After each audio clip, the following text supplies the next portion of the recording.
Hey, welcome back to the BVB podcast. My name's Jacob, joined as always by Carver, and another week, another special guest. Are you still a special guest at this point, or just like part of the rotating cast? I'm not special anymore. Come on, I guys. mean, you're What the still You heck? threw that out of me special, like an insult. but I didn't mean it in the negative way in that way, but like kind of part of the rotating cast, which I appreciate. Jake No, from 50 Plus Donner, how are you, man? How you doing? you guys aren't slick. As I said before the show, you guys, I saw the schedule, so I know why I'm here. I know my purpose. I don't know what you're talking about. It's been a minute, and like I Yeah, said, yeah. rotating cast. Luck of the draw for who we play next, Allegedly. Allegedly, of course. Allegedly. Yeah. No, we're excited to have you. Excited to talk about Dortmund and the alleged matchup this weekend for no particular reason, just because it's a good time to have you on the show. As we're coming off of Der Klassiker, where I think it's safe to say if there was a title race at any point in the season that's been decapitated, there's no chance. Hey, not no chance. And then, of course, yeah, Dortmund also bowing out of the Champions League, going out against Atalanta, even though heading into that match, that second leg with,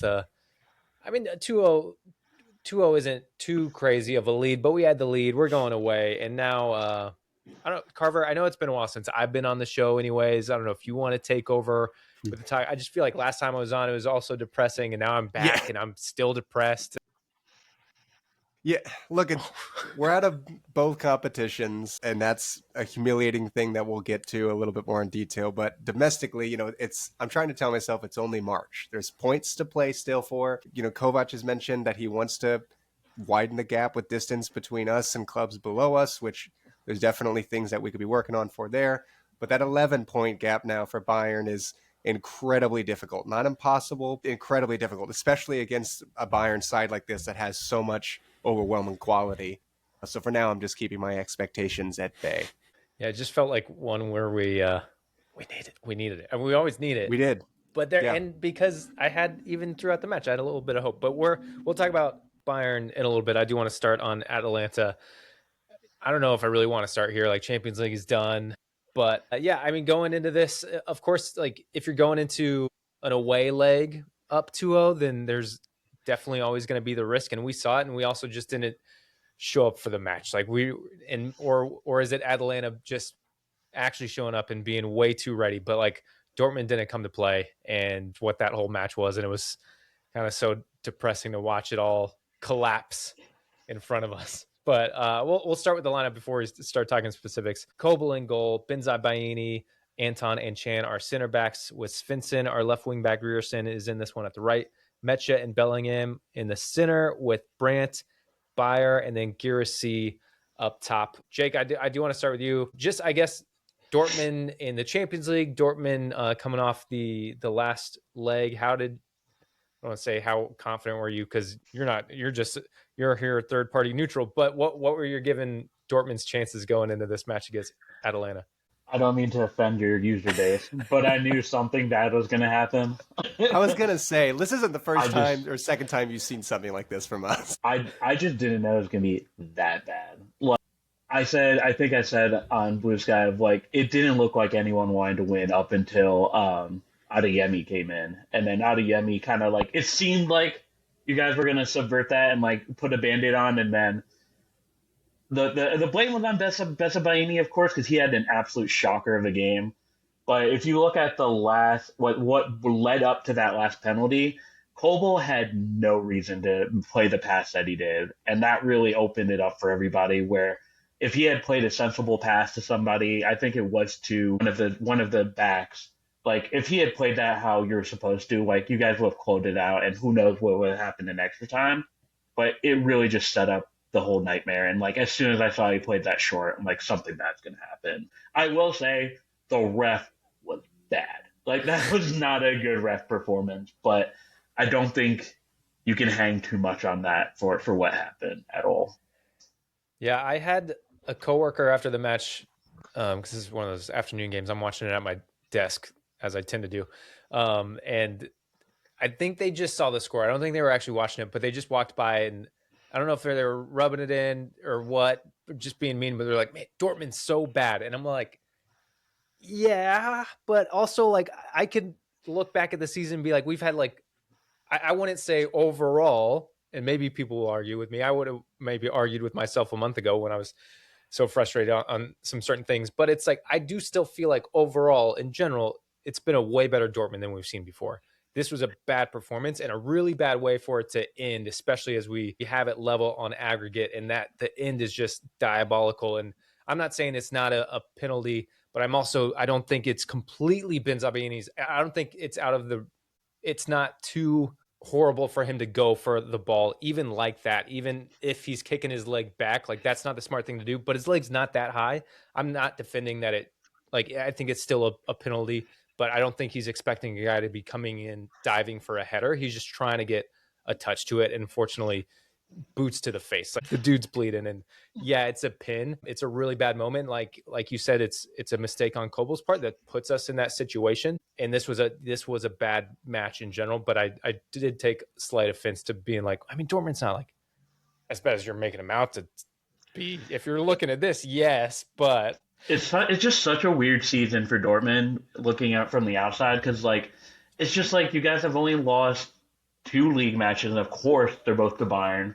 Like the travesty of whatever we just watched for Atalanta, and like the Pokal game. Like I know that was a long time ago, but that was like it's just like whenever the pressure is the highest, like and like I know the whole meme of like, oh yeah, that's Dortmund, but outside of those matches, like Dortmund is able to hold on to stuff. So it's just like, what is keeping them from these extra matches where the pressure is really on, that like they just fumble? Because you're right, like I know we're going to talk about Bayern, but like that was a game where I was expecting them to get a result out of, just based on how the first half went, and that went sideways. I think I would be more mad about that game than the Atalanta game. That might be a hot take, but No, you're all right. Yeah, this Atalanta game was humiliating, like I mentioned, and the word for me has just been naive. We approached it with such a naive attitude, in terms of just little to no preparation. There's no rotation besides Sabitzer Brandt for Sabitzer and Chan for Reggiani. That's the only 2 changes that Kovac made coming into this game, with a big game at the weekend like Leipzig right behind. Right, so these players are fatigued, they're tired, and when we're under pressure at times this season, like you guys have mentioned, we do crumble that under those moments as well. So, and you had like the Dortmund Ultras being banned, which brings down the mood a bit, but that shouldn't matter. There's factors there that you could look at, but the players that did start looked tired, they played poor, or both. I mean, there was no tactical preparation. We knew Atalanta was going to come at us fast, direct, but we just were not prepared to battle with them. We struggled to control any spell of possession, make movements that made Atalanta uncomfortable. Like you mentioned with Adeyemi coming on, when changes came later in this game with fresh players, with players who have legs, who can make runs, who can make movements, that's when we started seeing a bit more dynamic Dortmund. But the first hour plus was abysmal. It was careless. It was a tired game. And it was the worst scenario possible, right? We concede less than 5 minutes or something like that into the game from a shit goal, and then we end up leveling the aggregate before halftime even. So Atalanta's going into that second half with 45 minutes to play and everything to play for. They have the home field advantage. They've leveled the aggregate. They know Dortmund is completely out of the game at this point. They smell blood in the water. They know that there's a chance. And there wasn't much of a reaction, again, until those changes came on. And by then, it just felt too late. Players like Kobel, again, completely... I mean, is that fault for that play at the end? Like you guys have already mentioned before, Ben Zabayani was set up to fail, and it's humiliating, really, overall. And there was also another moment I distinctly remember of, I think it was Maxi who missed a shot he should not have missed. I think that was in the second half, and it was like the whole complexion of that game would have changed if he made that. And the reaction he had is like he knew that was not good. So that was and the second also one-on-one he had that he missed on goal in a matter of a few days. And Garassi also is a big offender in that game too. He had a shocker. I was really shocked by his performance in that one. But yeah, a lot of shockers. That was the worst game I think I've seen for Ben Zabayani and a Dortmund kid as well. Mm-hmm. I mean, and Kobel has a massive stake in the game, like I mentioned too. He's kind of minimized a lot of those stinker moments and of being very boneheaded, but incredibly bizarre decision making from him on on and off the ball. As the pass was horrendous, and then for him to just kind of stay in no man's land and not make a decision there either, it's bewildering. Bewildering, yeah. I know there can be a lot of Generational debate. choke. I think we've had debate, or maybe it's not even a debate. I think a lot of people would agree like this. We need improvement in the squad, and we've needed it in certain areas for a long time. But the point I'm getting to is like this. I think this team, like they're better than they are in this performance. But it's like you get into this match, you give up that goal, you let Atalanta take control, and it's like this team forgets like what they can do. Like the players we have are good enough, and the team is good enough to easily go into Atalanta and win this match, even going down in the 5 minutes, even when at halftime, when it's 2-0, like that's when I don't know what happened in the locker room. But I feel like whatever Kovac said, like didn't even register to the players because they were already down and out. Like they had no belief that they could come back from this or push on, even when it's level on aggregate. Go out there, like come out hot and like know that you can get the goal and you can win this freaking thing. But it's like they crumple under pressure, whatever you want to use. It's just like they had no belief that they could win this game until like we mentioned it already, but like Adeyemi coming on and doing his thing and actually having some fight. But I don't know, like why did they not think they could win this? Like what? And this is the issue in so many situations, but it's like the team was just defeated from the start. It's hard. It's hard to watch. That was incredibly hard to watch. And that's what made the reaction for Bayern so much more necessary. Like you take away all the points and the story of the table, and you have just Bayern coming up at home. And it's like, we need this team to actually show that we can play football again, because we have had reactions this season and we have performed in high pressure moments too, but there's been plenty of moments in high pressure moments where we're not performing. So, it's kind of up and down, but we needed to see something against Bayern because this was a make or break point. We knew this. We knew we were going into the thick of it for this part of the season, some of the toughest fixture congestion. And then, of course, now ending that hard run. Sorry, no offense for this Saturday, but you have Bayern this weekend. It's an incredibly tough match. Yeah, and coming off Atalanta, of course, we're out of the Champions League. So, and we're coming out of that Leipzig draw as well. So, if we want anything out of this season, and by anything, I mean if we want to actually make a charge at the title and have any chance of it, because this team should not be satisfied with just getting second again. I know it's an improvement on last year. Which is what management says we should be satisfied with. Stop the podcast. That's it. That's the end of it. Why do we keep talking about it year after year after year? If they don't have the aspirations, why are we talking about this shit? But you would think the players would want more. You would think they would want to like try. And I do think there was a lot more fight, and there was better things in this Bayern match, and like we had a chance. But also I saw some things where I'm like, I feel like were we satisfied when we leveled it? Like, was that in the players' minds enough? But we'll get to that. I want to talk about the lineup. As you mentioned, like we want to see the turnaround. We want to see like show us that you are ready to fight for something and not just going to be satisfied with getting second in the Bundesliga again. Kobel in goal. Chan starts before going out in about the 10th. Did he keep playing? Did Chan keep playing? He kept playing initially until his leg was completely blown out. For some reason, he kept playing. I rewatched the highlights, and so rewatching the highlights, it was like, oh yeah, he subbed out, and then I'm like, nope, I'm looking at the lineup. Nope, 45 minutes. Wow. Chan, Anton, Schlotterbeck, Kuto, the right wing back with Sabitzer and Mecha in the middle, Svensson on the left, Bayer and Adeyemi up top with Silva leading the line. Yeah, I was wrong about the Chan thing, so I'll let someone else take over. Ryerson suspended for this one, so we're hurting a bit on the right-hand side, especially with just the form that Ryerson has been in. He's been picking up cards on left and right, but he's also been picking up assists left and right, 14 to the season now. So that was a big hurt, especially whenever, Garcia didn't start this game, but whenever he's on the end of those crosses. Yeah, before that, I just want to say, too, like, electrifying Tifo. I'm not sure if it was like part of the symbolism there, but for me, the flares they were lighting like a literal fire under the players' asses.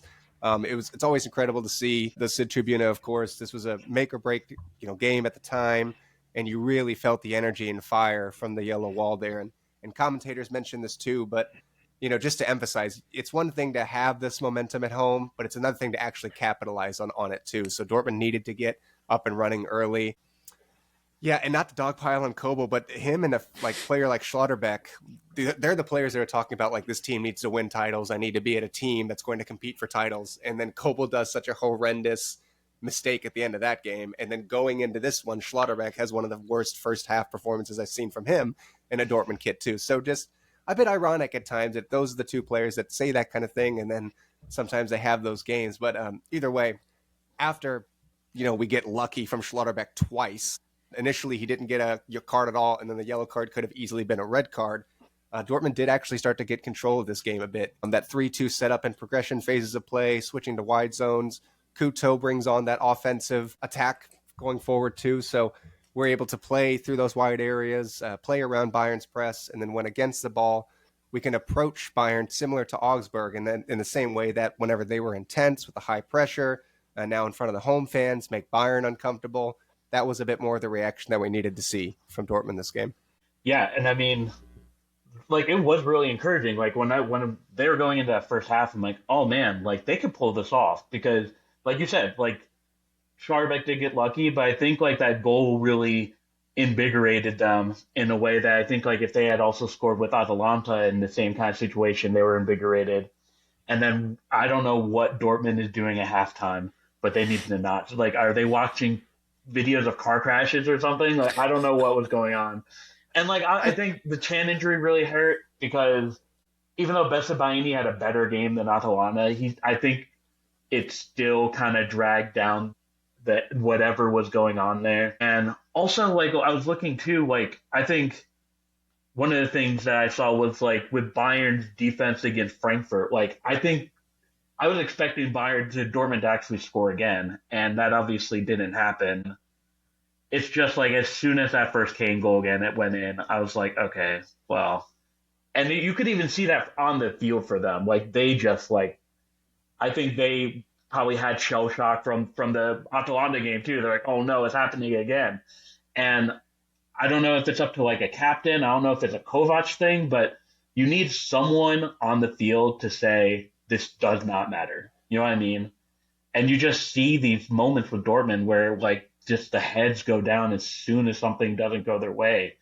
And they need to just pick up someone. Maybe they pick up someone. Maybe there's someone who could just turn it around for next season, but they just need someone on the field that just doesn't take these things. You know what I mean? Need, it sounds so dumb as analysis, but you just need a dog on the team. You need someone who looks at Kane scoring and well, they're not going to do it again. You know what I mean? Yep. And which is that's ironic not what because happened. Yeah, it's ironic because Dortmund have gone after these quote unquote winners for some years now in the transfer market. Sabitzer from a winning team like Bayern, Niklas Süle from a winning team like Bayern, Emre Can from a winning team like Bayern, Liverpool, Juventus, other players like that. Bessa Baini would be that too, because Bessa Baini was a dog on Gladbach. He was one of those people that really turned the attitude around. And for some reason, that's just disappeared when he's on Dortmund, and it's been very disappointing to see. Yeah, and the whole back line was disappointing. And on the flip side of that, Bayern are going to wake up too once that first goal goes in. When you have a front line of Harry Kane, Olise, who's arguably the best 7 really this whole season in the world right now. Oh my God, Luis Diaz on the other side of that as well. It's a tremendous opportunity that Bayern were not playing well given their individual quality and just their collective quality too. And as bad of a half that Schlotterbeck had, he still ended up scoring a goal and getting us in front. But we knew Bayern was going to wake up eventually, and I had a very similar feeling when that first Kane goal went in. And you got to account for their penalties too, of course. That was coming either way, which shame because Kobel could have saved that, and I was expecting him to save it, and he did not. So. Oh, yeah. Yeah, and I mean, this match, back to what you're talking about, needing someone, we need that person on the pitch. As you were talking about that, my mind just goes to the mentality difference between Bayern and Dortmund. It's they are just elite when it comes to that. Yeah, they went down, but their heads don't drop. They're just no, we're still going to win this. They They know that. They know they're going to win this. And that's, I think, the biggest difference. And that's why, again, we're just going to be in this position where if we can't break that, if we don't change out like these players who have that mentality, or if this switch can't flip, then we're going to be stuck in this position of just getting second, and then we'll be worse. And then we might get back up to second, and then we're going to be worse. And then Leverkusen is going to come win one every once in a while. And maybe Cologne will surpass us and win one every once in a while. I don't know. But like it's just, we're not at that elite. We don't have that elite mentality, and Bayern just knows it. Like, they know what they're competing for, and they know what they're doing, and they know what they need to do. And I don't know how, like you said, like our heads go down, like they score, our heads go down, but like we score, and they're like, their whole team, everyone on that field is like, cool, we know what to do to get back into this. And then, as I mentioned before, it's like when I almost questioned when we scored and when we leveled it. And I even saw it when Bayern scored their first goal, no celebrations, grab the ball, get back. We're playing because we're winning this game. We level it in the 83rd minute. Maybe if we leveled it in the 60th minute, and I don't want to take anything away from Svensson's celebration because it was freaking incredible. It was insane. The goal, incredible. Celebration, even better.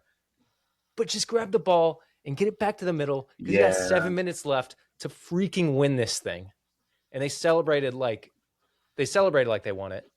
And all you did was level it. And there's not a lot of time left. In retrospect, that's such a great point about the different mentalities of this team, because Bayern's annoying as hell. I think every Bundesliga fan can agree. But that's such a focused organization. Like, look at their bounce back from when Leverkusen won the league. Like, you could just tell in that organization when that happened, they're like, that's not happening again. And, like, you can see their mentality shift in the Pokal and them, like, taking that seriously because they haven't been doing that well historically in the last 5 years. And, like, you see how Company is just kind of like, they won that first one, and you could tell that they just kind of like, this is just the next one, and this is going to be the start of the cycle. Like, it's Bayern just, like, know, and I know Dortmund does. They just need someone who changes the mentality around what, like you're saying, like, not just celebrating that you got a draw against Bayern. Like, that mentality needs to end. Like, Dortmund needs to go into those games thinking they're going to win. So I don't know what's going to change that. And, like, I've even said on my show, like, this summer is going to be very interesting for Dortmund. I feel like we say that every year, but I think this particularly, because they've done so well outside of those few Bayern games and, like, a few draws. Like, they have not lost all that much this season, like, only twice, right? So they can do it, and I feel like they're close, and they just need someone who believes that they're close. So we need some depth too, and thankfully we've got some young, hungry talent that's also very talented coming in this next season as well, for a variety of reasons I've talked about before. That just from a sporting perspective of what this team needs, from a technical perspective of what this team needs. But yeah, it's tough for me in this game too, because I hate being the emotional police. You know, I always want to see a celebration like that in front of the yellow wall. And we saw even a few years ago with the Modeste equalizer. I mean, it's moments like that make nights in Dortmund so special. But at the end of the day, we didn't get the result here, and we only got a point back then. So I see the other side of that too. It's just really unfortunate that we couldn't actually pull it here. But again, you're coming off such a disheartening result, not even 72 hours before that in Atalanta. Bayern had a whole week off. They've got a much deeper squad. So there's factors there that we have to consider. If there was going to be one player that I thought was going to be dragging us out of this game, I thought it was going to be Mecha. Another solid performance from him. You did have, an unfortunate giveaway right before the hour mark that led to a Bayern chance. But outside of that, I mean, covered space really, really well. He had several interceptions right out front of Bayern's 18, and just in the attacking third in general, was able to pick out passes, a lot of those passes into space after getting those interceptions, and just putting our attackers in really excellent positions to keep the pressure up on Bayern. So he was one of the few bright spots, at least consistent bright spots in this game. But yeah, you can keep going down the line with some pretty interesting performances again, but just really disappointing. Well, you have a bounce back this weekend, so, Yeah, our favorite time of the year when we're pissed off and get to play Cologne. Yeah, wow. Okay. So excited. Can't wait to talk about this one.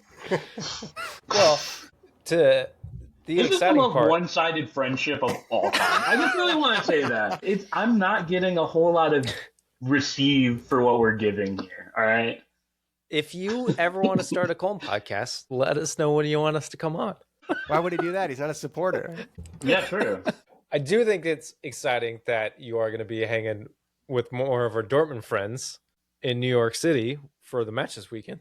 I will be, and I think I'm leaving at halftime. I've already got the Uber booked. All right, well let's talk about it. Let's talk about Dortmund away at Cologne. It's away. It's away for Dortmund. So Okay. as the alleged, as the non-Cologne supporter, as the Bundesliga neutral, Jake, what are your thoughts going into this Dortmund Cologne match this weekend? Just put up 3-0. Just forfeit, and make it. Just let's go on to the next one. Because for some reason we always play you guys when you're at your most angry, and you just take it out on us for some reason. I thought we have a club friendship. What's going on here? If it makes you It feel doesn't any feel better, like it. we haven't won in Cologne in the last like 4 times we've been there, if I'm not mistaken. Well, actually, the last year, yes, we had the 4-0, but before that, I think it was only 1 out of our last 4. Well, that was like 4 years ago. We were in the second league. Either way, hey, Colton's had a pretty decent bounce back to the Bundesliga. I think it's going to be a fun game either way. I mean, Colton's been slipping at the table as of late, but Dortmund have also lost 2 competitive matches for the first time under Kovac. We're at a big low right now. Chan has a torn ACL. Our back line is a complete mystery. This team's kind of looking for how they're supposed to finish out the season. So, you know, obviously I'm hoping for a bounce back, but it's going to be a pretty interesting game either way. It's usually a banger, I think, between us either way, you know? I'm hating the sudden optimism you guys have. You know exactly what's going to happen. You guys are smiling now. Look at this. This is disgusting. Hey, we'll see what happens this weekend, and then if anything my God. happens that makes us not smile, then we'll hear it. We'll hear it. Jake, I'm not would you even like going to. Would you like to tell us a bit about the Cologne season so far? Yeah, it's trash. It's awful. It's not awful. I mean, we had a good start, and I think Kwasniak's. He said at the start of the season he was going to have like a Stammtisch approach to his lineup, where just like he's going to pick whoever the heck is up, and that's starting to not work anymore. Because I think because players don't know exactly when they're going to play or if they're going to play, they don't have the energy needed or like mental focus for what's needed. Now we have had a rough patch of games here. Like we played, I mean, Augsburg's on fire right now. Like, and I think they've got a won point against Hoffenheim. Yeah. And I forget who was before that. And now we're playing Dortmund. Stuttgart, and then Leipzig before that. Yeah, just rough. And the bottom, I think what's really making this super scary is the bottom of the table is a traffic jam. Like, I think from 15th to what is it, like 10th or 11th, it's 6 points.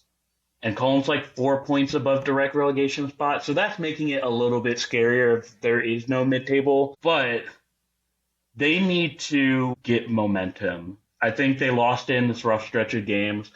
After Dortmund, it gets quote-unquote easier. They play like St. Pauli and teams like that where they really have to win.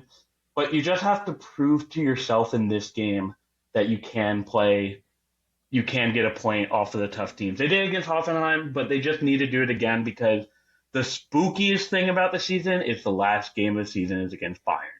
So you need to mentally prepare yourself. You need to not look at the roster of the other team and start getting scared. And they need to. It sucks because Dortmund's going to play angry, but like they need to get at least a point out of this for me.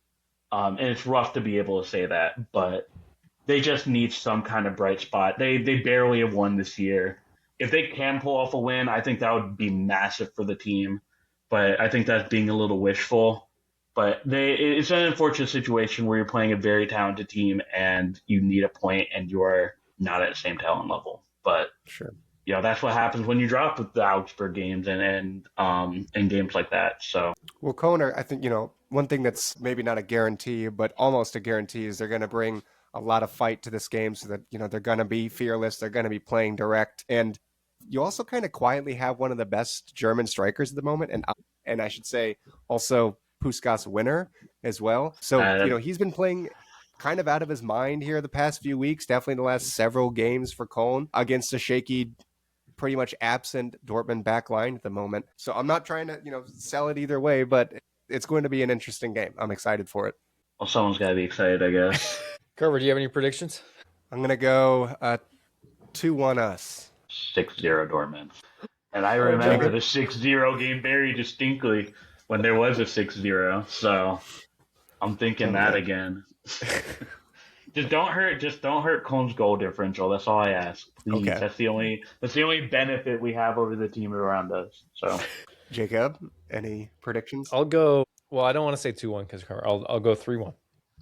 Because I do think there should be a little bounce back. I think it's a game where early on Dortmund will hopefully find some confidence and be able to go from there. Sure. Hopefully. Cool. And then, I was looking at the rest of the schedule. I know it's still got plenty of time left, but Carver, you said for Dortmund at least, it's looking like if we can, I don't know if we're going to make a run to the top, but I just want to, I even know what would satisfy me at the end of the season. Like if Dortmund just gets second, am I still going to be cool with that? Probably not. I don't know. I don't know what I want to see these last couple of months from Dortmund. I don't know what my question is. I'll tell you. Can they go on a good run?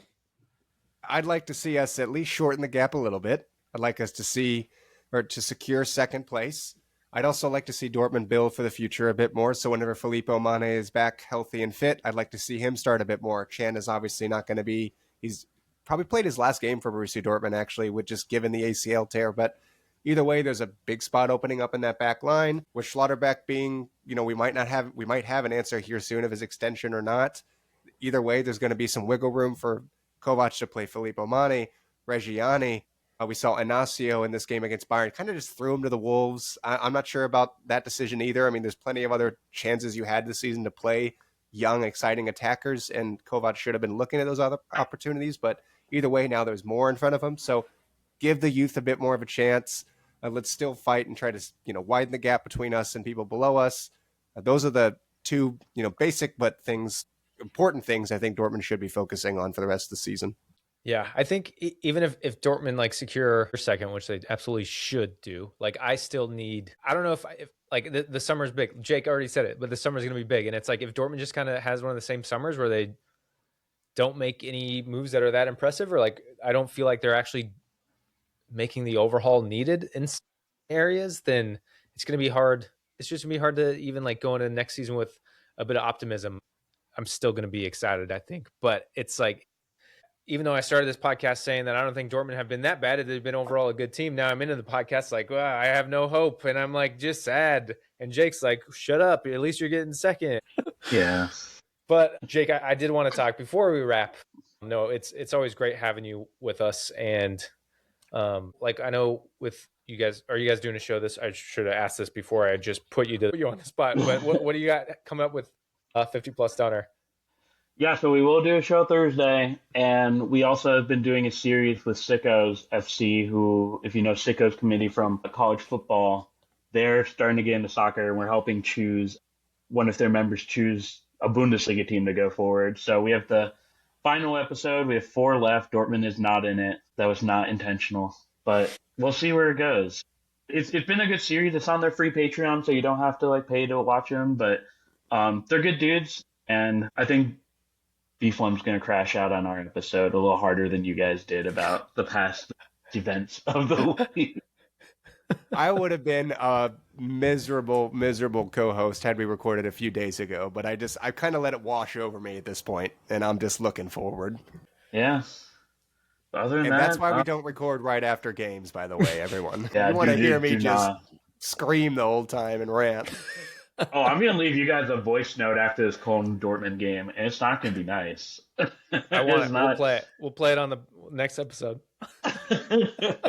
Awesome. No, we appreciate you hanging out. And I guess I did kind of start on one rant, and then I just ended it and just turned it over to you for 50 Plus Döner news, because I don't know where else I want to talk about Dortmund and how they're ending. But while we have you, do you have top 4 and bottom 3 predictions based on right now? Let me blue skidoo the table up. The bottom of the table is a mess, and that's going to be probably harder to predict. Bottom 4. I think Heidenheim stays where they are in 18th. Wolfsburg, I think, is cooked. So I'm going to say 17th. And then 16th through above is really tough I have not because, checked in on Wolfsburg in a few weeks, and I forgot that they kept slipping. When was the last time they oh, were in the second division? they're Well in over free 20 fall. years ago, right? It's bad. I don't know what's going on.